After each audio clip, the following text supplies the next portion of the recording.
Angel Reese, she continued her long-standing tradition last night of not selling out home games. Did you see what just went down with Angel Reese? She finally secured her first WNBA win in a matchup against Paige Bueckers, another rising star who some argue deserves to be the face of a league over Caitlin Clark. With two of the most talked about names in women's basketball sharing the court, you'd expect a packed arena and a wild atmosphere. But reality fell flat. The crowd was sparse. Ticket prices dipped to just $20 and only 41 sold in the hour before tip-off. For all the noise on social media, the actual turnout told a different story. It begs the question, where are the fans? The gap between online hype and real-world support is growing, and it's becoming impossible to ignore. Paige Bueckers is coming to town. Shout out to Santa Claus. Paige Bueckers is, you guys get it. And in their first matchup, they draw a whopping 9,025 people. Where are you guys at? Where are you guys? Where are the Paige Bueckers supporters? Where are the WNBA supporters? Where are the Reese's Pieces? Where are you guys at? Meanwhile, ESPN keeps pushing the narrative that Angel Reese is the face of the league based on her social media following. But when it comes to actually filling seats and driving national buzz, it's getting harder to deny that Caitlin Clark is the real force powering the WNBAs. Ooh. Who has the most TikTok followers? Ooh. Who has the most Twitter followers? Ooh. Who has the most Instagram? Who has the most this? Who has the most that? Who has the most viewership? Who has the most attendance? Who has the biggest impact on the game? We all know the answer to that question. Let's dive into the game, because what happened on that court is about to blow your mind. I mean, after all, this is the #1 most followed WNBA player on Instagram, followed by the #3 most followed WNBA player on Instagram. And last night, they were in the Wintrust Center, the Wintrust Arena, which holds a capacity of 10. Angel Reese's latest performance came with high expectations, especially with a headline matchup against the Dallas Wings that had all the ingredients of a marquee event. It took place at Wintrust Arena, which holds around 10,000 fans. But here's the strange part. It didn't even come close to selling out. Gonna put on a show. So when you see Angel Reese and Paige Bueckers locking horns for the first time in the WNBA, you would expect a sellout. Yeah, you heard that right. One of the most hyped games of the season featured Angel Reese, backed by her massive online following playing on her home court. On the other side was Paige Bueckers, another rising star with a huge fan base. Yet somehow, a matchup that should have packed the arena left it looking awkwardly empty. Yes, this was a traumatic experience, but I was also confused as to why this game was being played at Wintrust Arena. Correct me if I'm wrong here.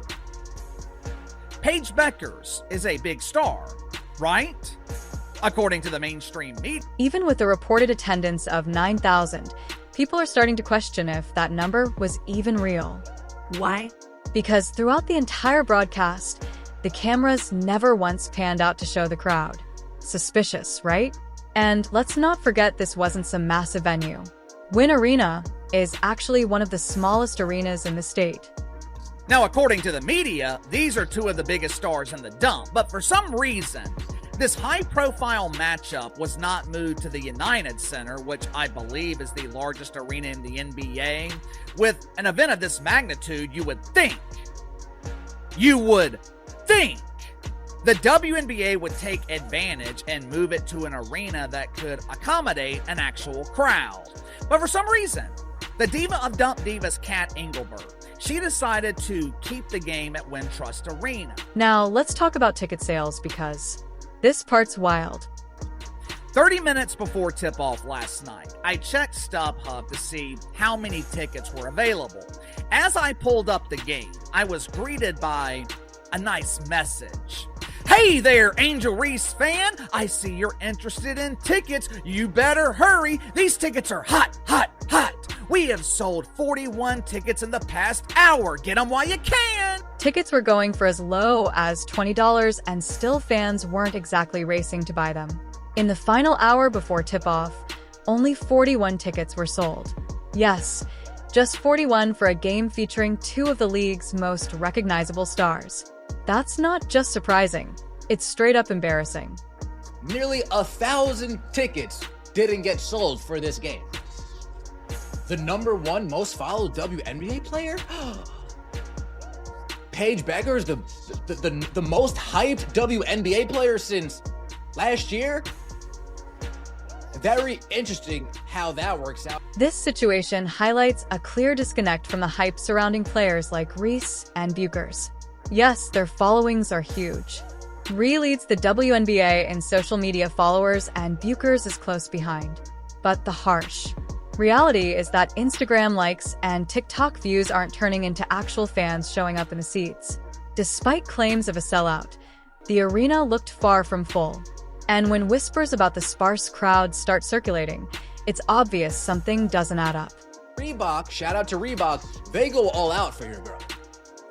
Reebok already, we're going to make this Angel Reese's signature logo. They already have a couple PEs ready to go. They have her clothing line. Reebok's behind your girl. Reebok's pushing your girl out there. But how come it's not translating into attendance? There's a glaring disconnect between the hype and the reality when it comes to Angel Reese and the WNBA. Reese's social media presence is massive, and the league leans heavily on that, plus her high-profile deals like the Reebok partnership as proof of growth. But if she's really the face of the league, why aren't fans showing up? The arena wasn't full, and the broadcast felt low budget for what was supposed to be a marquee matchup. It completely lacked the energy you'd expect. Just 30 minutes before tip-off, large sections of the arena, shown here in purple, still had tickets available, many for less than $20.